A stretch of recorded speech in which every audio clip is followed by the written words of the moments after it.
জীৱানন্দ Konwar sir সহধৰ্মিনী বাইদেউক এখন ফুলাম গামোচাৰে সম্বৰ্ধনা জনাব। ৰূপান্তৰ বিকাশ বৰকাকত।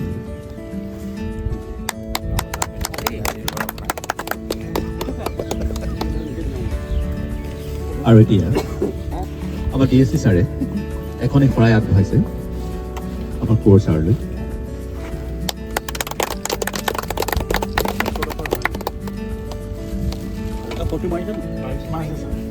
আৰু ৰূপান্তৰ বিকাশ বৰকাকতিয়ে এখনি পুস্তক আগবঢ়াইছে সপ্তদশ ৰামায়ণ। আমাৰ অমল লয়িঙে আগবঢ়াইছে এখনি এৰকক।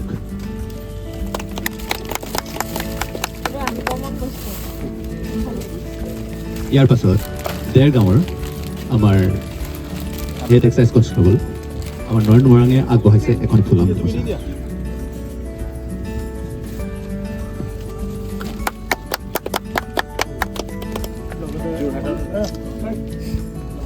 আৰু লগতে এখনি শৰাই আগবঢ়াইছে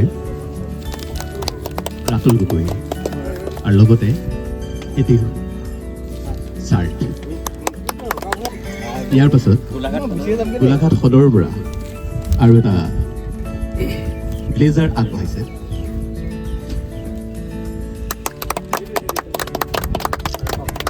ইয়াৰ পাছত আমাৰ যোৰহাটৰ আবকাৰী অধীক্ষক পাল ছাৰে আগবঢ়াব এটি উপহাৰ। ইয়াৰ পাছত আমাৰ ফৰকাটিঙৰ গোলাপ ৰেগনে আগবঢ়াব এখন একক।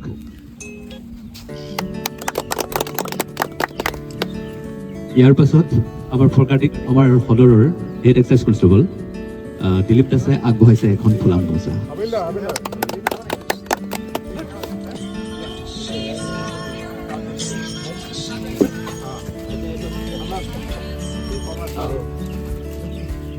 ইয়াৰ পাছত আমাৰ ৰূপমৰ বৰজীয়ৰী তেওঁ এখনি ফুলাম গামোচা হাতত লৈ আছে।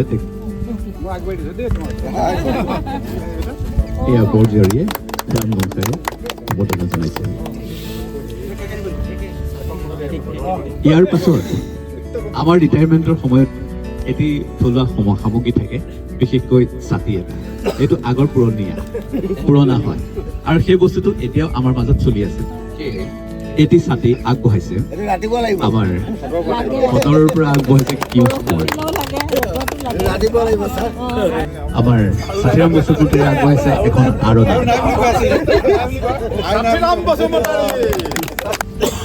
আজিৰ মোৰ বিদায় সভাত উপস্থিত থকা যোৰহাট জিলাৰ আবকাৰী অধীক্ষক ডাঙৰীয়া, গোলাঘাট সদৰৰ উপ আবকাৰী অধীক্ষক ডাঙৰীয়া, ফৰকাটিং চৌকৰ আবকাৰী পৰিদৰ্শক ডাঙৰীয়াকে প্ৰমুখ্য কৰি এই সভাত উপস্থিত থকা মোৰ সকলো অফিচাৰ আৰু কৰ্মচাৰীসকল, জয়তে মই আপোনালোকক এই বিদায় সভাত উপস্থিত থকাৰ কাৰণে মই সশ্ৰদ্ধ প্ৰণাম জনাইছোঁ।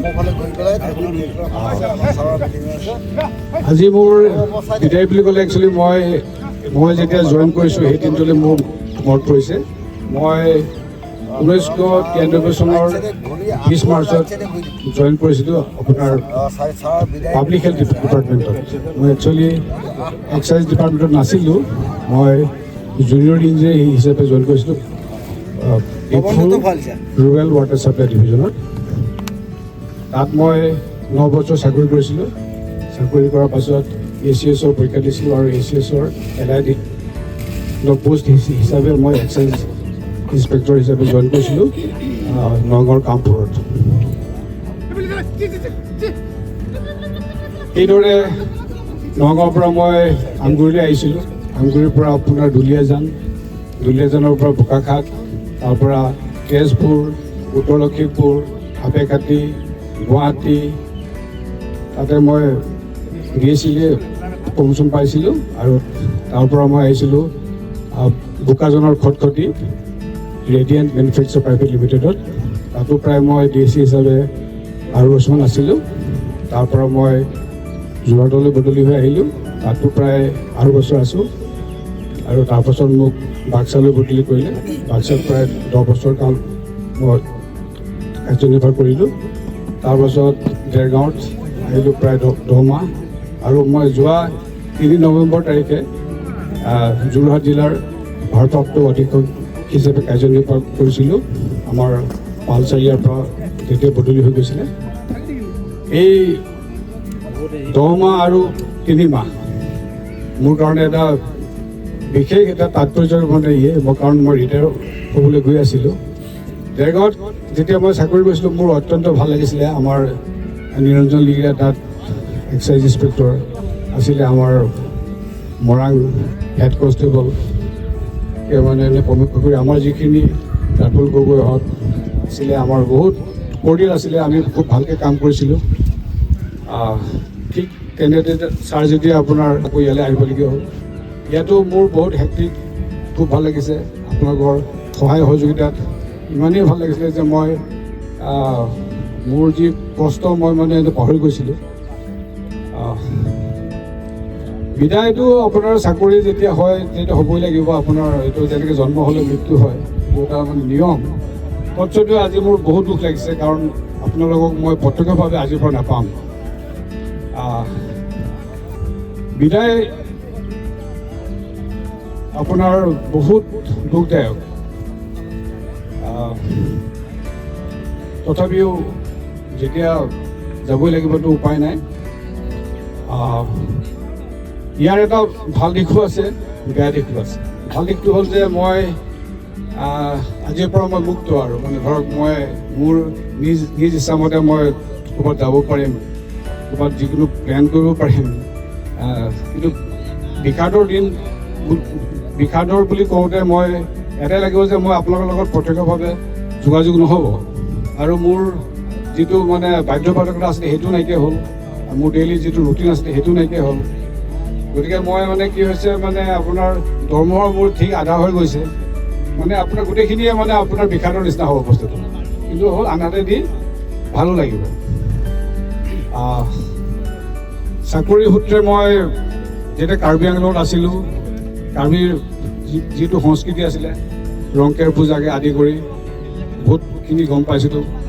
বাক্সাত থাকোঁতে মই আপোনাৰ মানে বাথৌ পূজা কেনেকৈ কৰে এইখিনি গম পাইছিলোঁ। বিভিন্ন ধৰণৰ মানুহ লগ পাইছিলোঁ, ভাল বেয়া, ভালো মানুহ পাইছিলোঁ, বেয়াও মানুহ পাইছিলোঁ। গতিকে জীৱনটো বহুত হাতৰ নিচিনা লাগিছিলে আৰু যি কি নহওক, এই লাষ্টৰ যিটো মোৰ কাৰ্যকাল, এই কাৰ্যকালত আপোনালোকে যি মোক মৰম চেনেহ আগবঢ়ালে, মই নথৈ আনন্দিত। আৰু মই ভগৱানৰ ওচৰত প্ৰাৰ্থনা কৰিছোঁ যে আপোনালোকৰ সকলোৰে স্বাস্থ্য ভালে থাকক, দীৰ্ঘায়ু হওক, আপোনালোকৰ পৰিয়ালৰ সকলো সদস্যই যি মনত বাঞ্ছা কৰিছে তাক পূৰণ হওক। আৰু মই এটি শেষত মই যদি কিবা মই এই কাৰ্যকালত যদি কিবা কাৰোবাক মই টানকৈ কৈছিলোঁ, সেইটো যেন মোক আজি এই সভাতে আপোনালোকে মোক মাফ কৰি দিয়ে, তাকে মই কামনা কৰিছোঁ। শেষত মই এটি বৰগীত পৰিৱেশন কৰিবলৈ আগবাঢ়িছোঁ। মই একচুৱেলি গায়ক নহয়, হ'লেও মই এটা বৰগীত পৰিৱেশন কৰি মই চমু বক্তব্য মই সামৰণি মাৰিম।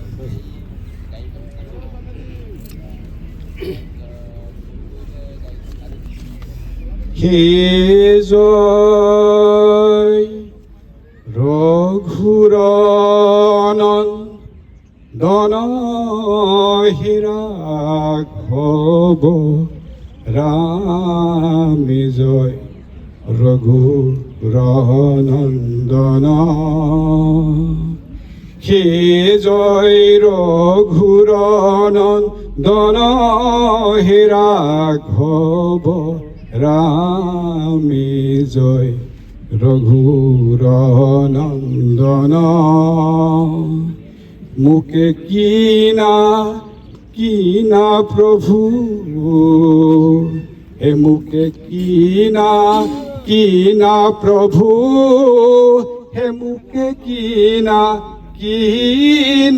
জয় ৰঘুৰনন্দন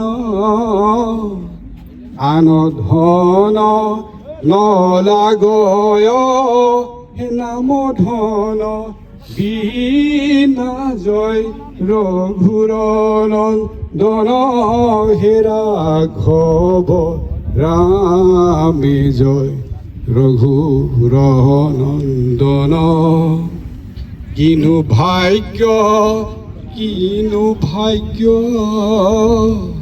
কিনো ভাগ্য কিনো ভাগ্য মিলল হামাৰি জয় ৰঘুৰ নন্দন হেৰা ঘব ৰামে জয় ৰঘুৰ নন্দন শ্ৰীৰামন ৰাঙা পদ দেখিলো তোমাৰি জয় ৰঘুৰ নন্দন হেৰা ঘব ৰামে জয় ৰঘুৰ নন্দন হে জয় ৰঘুৰ নন্দন হেৰা ঘব ৰাম হে জয় ৰঘুৰ নন্দন হেৰা ঘব ৰাম। ধন্যবাদ সকলোকে সুস্বাস্থ্য ধন্যবাদ তাকে গাবলৈ কৈ মই বক্তব্য সামৰি মাৰিছোঁ। কোঁৱৰ ছাৰলৈ ভগৱানৰ ওচৰত প্ৰাৰ্থনা কৰিছোঁ যেন দীৰ্ঘজীৱী হয় আৰু পৰিয়াল সকলোৱে সুখ শান্তি কামনা কৰি এইবাৰ মই আমাৰ আমন্ত্ৰিত আবকাৰী অধীক্ষক শ্ৰীযুত শিৱাশীষ পাল ছাৰক ব্যৱস্থা কৰিবৰ কাৰণে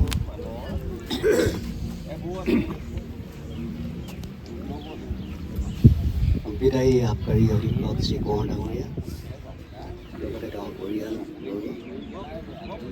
আৰু মোৰ সতীৰ্থসকল,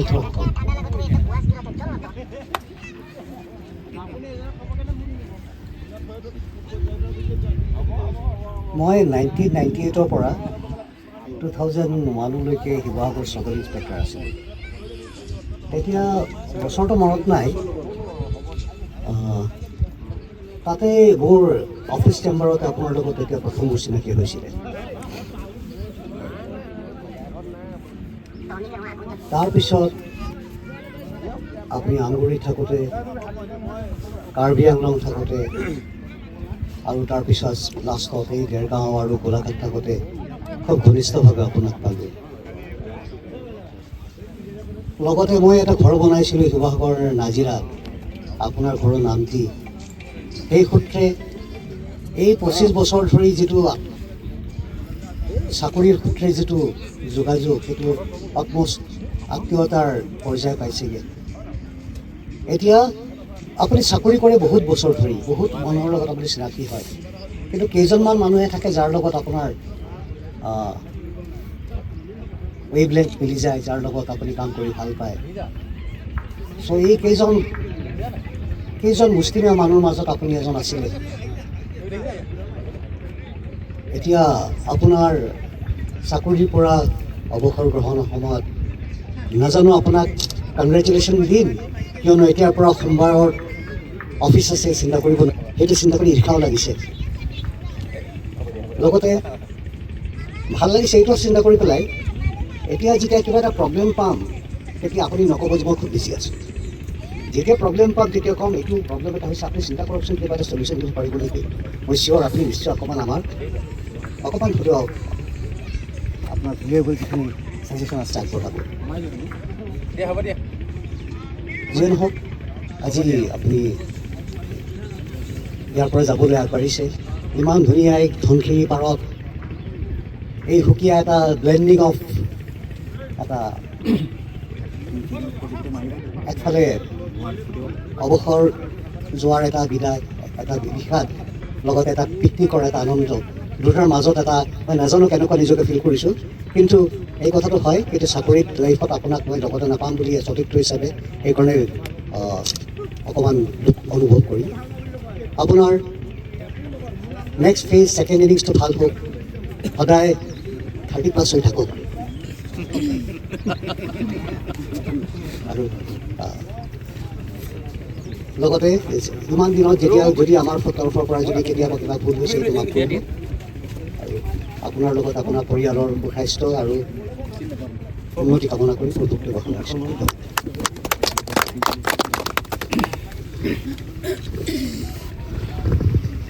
পাল ছাৰলৈ ধন্যবাদ থাকিল।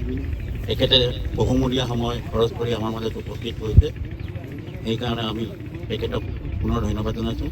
বাইদেউ এতিয়া বাইদেউক একাষাৰ ক'ব কাৰণে নমস্কাৰ। আজিৰ এই বিদায়খনত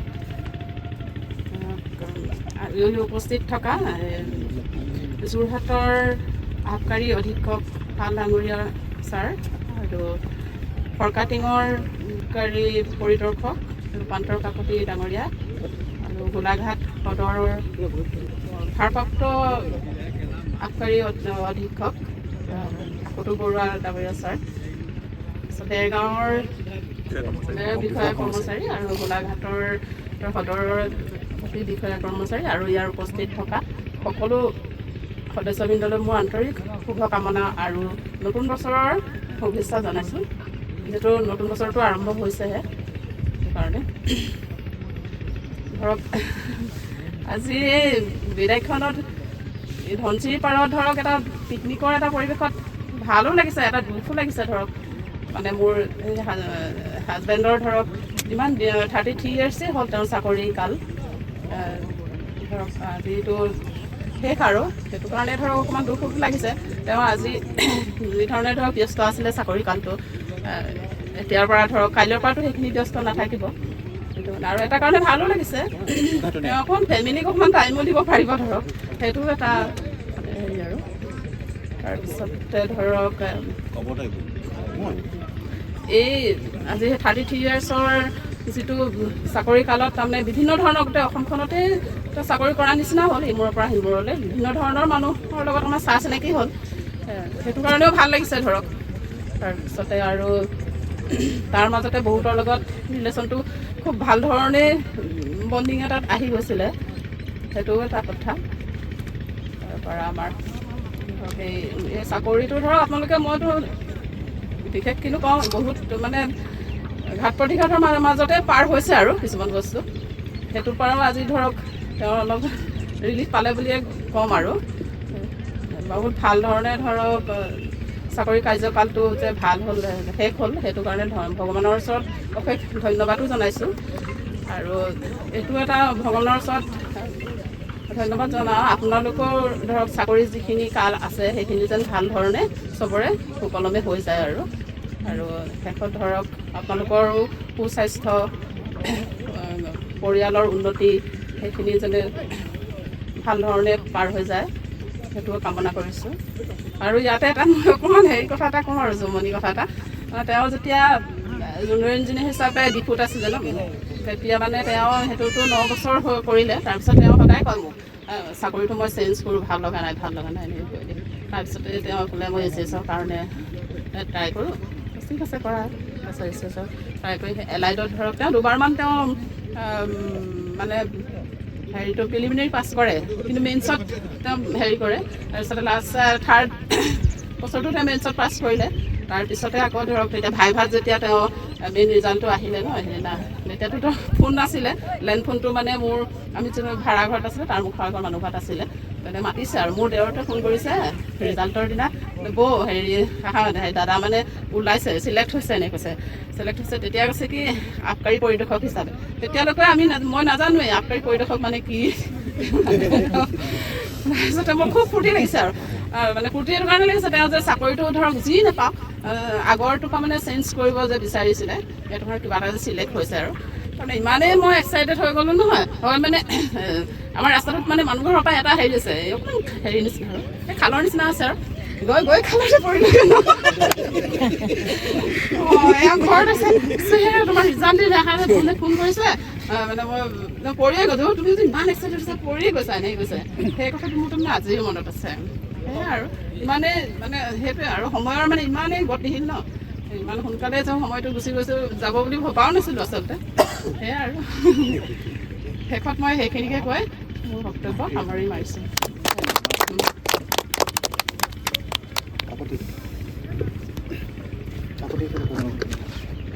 আমাৰ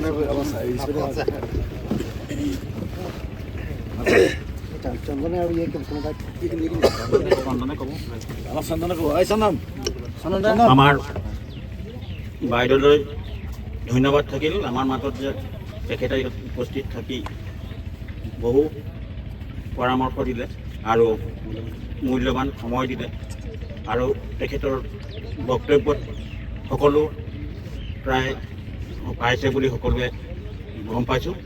ইয়াৰ পিছতেই মই আমাৰ ৰূপান্তৰ কাকতি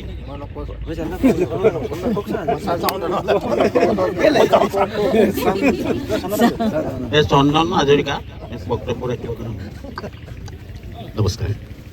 আজিৰ বিশেষকৈ বিদায় সভা লগতে বনভোজস্থলীত সমবেত হোৱা আমাৰ যোৰহাটৰ আবকাৰী অধীক্ষক ছাৰ পাল ছাৰ আৰু আমাৰ বিদায় ভাৰপ্ৰাপ্ত আবকাৰী অধীক্ষক ছাৰ আৰু লগতে উপস্থিত আমাৰ দেৰগাঁৱৰ ফৰকাটিঙৰ সমূহ বিষয়া কৰ্মচাৰীসকল আৰু লগতে আজি আমাৰ ইয়াত উপস্থিত থকা আমাৰ কোঁৱৰ ছাৰৰ বাইদেউ আৰু ছোৱালীজনীলৈ বৰ আন্তৰিক শুভকামনা জ্ঞাপন কৰিলোঁ, বিশেষকৈ আজি আমাৰ এই বনভোজস্থলীত উপস্থিত থকাৰ বাবে। যি কি নহওক, মই কোঁৱৰ ছাৰক লগ পাইছিলোঁ 2008 চনত। তেখেত বোকাখাটত আছিলে আৰু বোকাখাটৰ পৰা তাৰপিছত তেখেত ইয়াৰ পৰা বদলি হৈ বেলেগ জেগালৈ গৈছিল।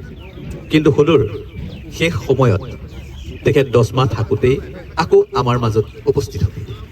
প্ৰথম দিনাখন অহাৰ পাছত কোঁৱৰ ছাৰ সোমাই আহিছে। অহাৰ পাছত মই ওলাই গৈছোঁ ৰুমৰ ভিতৰৰ পৰা, হঠাৎ দেখিলোঁ কোঁৱৰ ছাৰ। তাৰপিছত কৈছোঁ, ছাৰ আপুনি? মই আকৌ ইয়ালৈ আহিলোঁ নহয়। খুব ভাল লাগিছে তেতিয়া মোৰ। তাৰপিছত শেষৰ 3টা মাহ আমি ভবা নাছিলোঁ, পালচাৰো যে ইয়াৰ পৰা সোনকালে হঠাৎ গুচি যাব আমি ভবাই নাছিলোঁ। মই কল্পনাৰ অতীত আমি তাৰমানে আশাও কৰা নাছিলোঁ, মানে আমাৰ কল্পনাৰ অতীত। মই পটককৈ যেতিয়া ছাৰে ক'লে মোৰ অৰ্ডাৰটো আহি গ'ল, মোৰ খুব বেয়া লাগিছিল। ইছৰাম, আমাৰ মাজৰ পৰা আপুনি ঘপককৈ ওলাই গুচি গৈছিল। তাৰপাছত বোলে হেৰি কি কয়, কোঁৱৰ ছাৰ গৈছে ইয়াত। ঠিকে আছে তেতিয়াহ'লে। তাৰপৰা কোঁৱৰ ছাৰ আমাৰ ইয়ালৈ আহিল। মাত্ৰ 3টা মাহ আমাৰ লগত একেলগে থাকিলে। আৰু কোঁৱৰ ছাৰ আমাৰ মাজত আমি কাম কৰি থাকোঁতে আমাৰ ছাথীৰাম আৰু মই লগত ছাৰ ৰাতি 10টা, এদিন 10:30টাও বাজিছে ৰাতি আমি কাম কৰি আছোঁ। তাৰপিছত আমি তিনিও আকৌ ঘূৰি ওলাই গুচি যাওঁ। কিন্তু ছাৰৰ লগত এই 3 মাহ কাম কৰি যথেষ্ট ভাল লাগিছিল। আগৰ পালচাৰৰ লগতো যথেষ্ট ভাল লাগিছিল আৰু কোঁৱৰ ছাৰৰ লগতো যথেষ্ট ভাল লাগিছিল। আজি বিদায় সভাৰ লগতে প্ৰীতিভোজৰ, পালিভোজ বুলি কয় আমাৰ গাঁৱত, পালিভোজৰ উপস্থিত সন্মানীয় অতিথি যোৰহাট ডিষ্ট্ৰিক্টৰ এক্সাইজ অধ্যক্ষ মহোদয় ও বিদায় প্ৰাৰ্থী আমাৰ কোঁৱৰ ছাৰ, লগতে আমাৰ ডেপুটি ছুপাৰিনটেণ্ডেণ্ট গোলাঘাট আৰু দেৰগাঁও পৰিদৰ্শক ভাৰপ্ৰাপ্ত গোলাঘাটৰ পৰিদৰ্শক এতিয়া, লগতে সকলো আমাৰ কৰ্মচাৰীবৃন্দলৈ মই অশেষ ধন্যবাদ থাকিল। তাতে কিনো ক'ম, মই এতিয়া ক'বলৈ চব কৈয়ে গৈছে, ক'বলৈ তেনেকৈ হেৰি নাই। কোঁৱৰ ছাৰক পাইছিলোঁ মই 2014 চনৰ লাষ্টত লখিমপুৰত। তেতিয়া আছিলোঁ মই ঢকুৱাখানাত। কোঁৱৰ ছাৰে তেতিয়া ঢকুৱাখানাৰ পৰা মোক ট্ৰেন্সফাৰ কৰি লখিমপুৰ সদৰলৈ আনিছিলে। অনাৰ পিছত আমি ধুনীয়াকৈ তাতে কাম কৰিছিলোঁ। কোঁৱৰ ছাৰৰ লগত কাম কৰি ভালো লাগিছিলে, ইমানেই ভাল লাগিছিলে কোঁৱৰ ছাৰৰ লগত কাম কৰি। তেখেতে এতিয়াও আমাক কোনো এটা হেৰিত সহায় নকৰাকৈ নাছিলে, ইমানেই সহায় কৰিছিলে কি মানে ক'বলৈ ভাষা নাইকিয়া হৈ গৈছে। মানে মই কোঁৱৰ ছাৰক বোকাখাটত আছিলে যদিও গম পাওঁ, কিন্তু তেনেকৈ মই লগ নাপালোঁ। মই তাৰপিছত দেৰগাঁৱত যেতিয়া আহিলে, অহাৰ পাছৰ পৰা আমি ছাৰৰ লগত ওতপ্ৰোতভাৱে আমি জড়িত হৈ কাম কৰোঁ। কিছুমান ডিউটিৰ ক্ষেত্ৰত ছাৰৰ পৰা পৰামৰ্শ লওঁ, ছাৰে সকলোখিনি ক্ষেত্ৰত পৰামৰ্শ দিয়ে।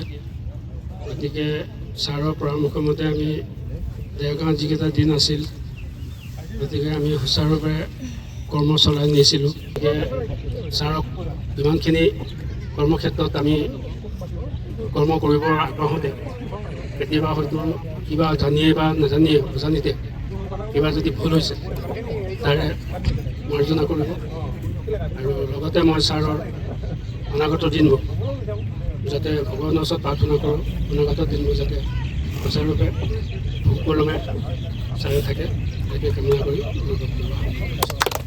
আজি দিনটো আমাৰ কাৰণে খুবেই ভাল আজি আমাৰ কোঁৱৰ ছাৰ তেওঁ এটা নতুন এটা চেপ্টাৰ তেওঁ খুলি কৰিছে তেওঁ ৰিটায়াৰ্ড চেপ্টাৰ ইমান দিনে তেওঁ নিজৰ কৰ্মজীৱনত থাকি ঘৰৰ পৰিয়ালৰ লগত সময় দিব পৰা নাই নিজৰ ল'ৰা ছোৱালী বা বাইদেউৰ লগত সময় দিব পৰা নাই এতিয়া তেওঁ ৰিটায়াৰমেণ্টৰ পিছত তেওঁ নিশ্চয় এইখিনি সময়খিনি তেওঁ পৰিয়ালবোৰক দিব লগতে ছাৰতো খুব কম সময় পাইছোঁ যিখিনি সময় পাইছোঁ তেওঁ মানে খুবেই আমাৰ পালচাৰ খুবেই ডাউন টু আৰ্থ মানুহ তেওঁ মানে এজন জিলাৰ আবকাৰী বিভাগৰ এজন মুৰব্বী হিচাপে যিখিনি তেওঁৰ এটা হেৰি থাকে মানে তেওঁৰ লগত নাই আমি সকলো আমি আবকাৰী কৰিছোঁ আমি নিম্ন পৰ্যায়ৰ হেৰি কৰ্মচাৰী তথাপি তেওঁ আমাৰ লগত একেলগে বহে একেলগে কথা পাতে সুখৰ কথা পাতে সেইটো তেওঁ মানে ছাৰৰ মানে এটা মহানুভৱতা ছাৰৰ ভৱিষ্যতলৈ তেওঁৰ আগন্তুক তেওঁ যিখিনি ৰিটায়াৰমেণ্টৰ লাইফৰ ঈশ্বৰৰ পৰ্যায়ৰ ছাৰৰ সুস্বাস্থ্য কামনা কৰিছোঁ লগতে সুস্বাস্থ্যৰ দীৰ্ঘায়ু কামনা কৰিছোঁ ধন্যবাদ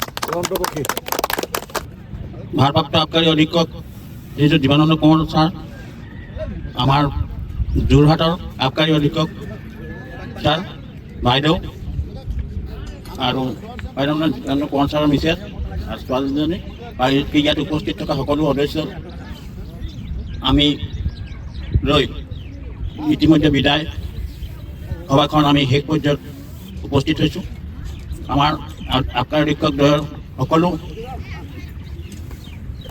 আমাৰ মাজত বিভিন্ন দিহা পৰামৰ্শ আগবঢ়ালে গতিকে আমি তেখেতসকললৈ আন্তৰিক কৃতজ্ঞতা জ্ঞাপন কৰিছোঁ বাইদেউ আৰু ইয়াত উপস্থিত থকা সকলো বাকী কামত থকা সকলোকে আমি কৃতজ্ঞতা তথা ধন্যবাদ জনাই শলাগৰ জনাই এই বিদায় সভাখন এইখিনিতে শেষ কৰিছোঁ আৰু এতিয়া মই বিদায় সভা শেষ কৰাৰ আগতেই আমাৰ কোঁৱৰ ছাৰৰ দীৰ্ঘজীৱী হওক আৰু আমাৰ পাল ছাৰৰ দীৰ্ঘজীৱী হওক সকলোৱে যেন ঘৰত ভালকৈ যেন থাকে বাকী কৰ্মটো আজিৰ পৰা ছেকেণ্ড ইনিংছ আৰম্ভ হ'ল আৰু ছেকেণ্ড ইনিংছটোত তেখেত আমি খেলিবলৈ পাওঁ তেওঁ ভালকৈ খেলি যেন উপকৃত হয় আৰু আমাৰ পাল ছাৰে যিদৰে এতিয়ালৈকে আমাৰ কথা ৰাখিছে আমাৰ ভৱিষ্যতেও কিবা এটা পাতিলে যেন তেখেতসকল কিবা এটা পাতিলে যেন আমি নিমন্ত্ৰণ জনাম থাকে আৰু কোঁৱৰ ছাৰো বাইদেউকো আমি ভৱিষ্যতে কিবা পাতিলে যেন আমাৰ লগত সহযোগ কৰে সেইকাৰণে শলাগৰ শৰাই জনাই এইখিনিতে শেষ কৰিছোঁ ইয়াৰ পিছত আমাৰ এটি গীত পৰিৱেশন কৰিব বাইদেউ যদি এনেকুৱা লিখা আছে যদি লিখা আছে ইমান ইয়াৰ বিয়াৰ বাবে চেনে যদি তই দিয় মোক হাততে খুৱাই সোণৰ খাৰু নেলাগে মোক বিয়াৰ বাবে চেনে যদি তই দিয় হাততে খুৱাই দিগিৰ বনি নেলাগে মোক হাত ধৰিও যেন আয়ু তোৰ সুমিতি বুকুতে থৈ দে পাওলা যে সোণৰ খাৰু নেলাগে মোক বিয়াৰ বাবে চেনে যদি তই দিয় মোক হাততে খুৱাই পাতৰে সাজে মোক লাগে নানিবি শপতে কাণৰে কেৰু সুচিতৰ যি সাজে পিন্ধালি সৰুতে সেয়েহে বিয়াতে খুৱাব পাৰোঁ সোণৰ খাৰু নেলাগে মোক বিয়াৰ বাবে চেনে যদি তই দিয় মোক হাততে খুৱাই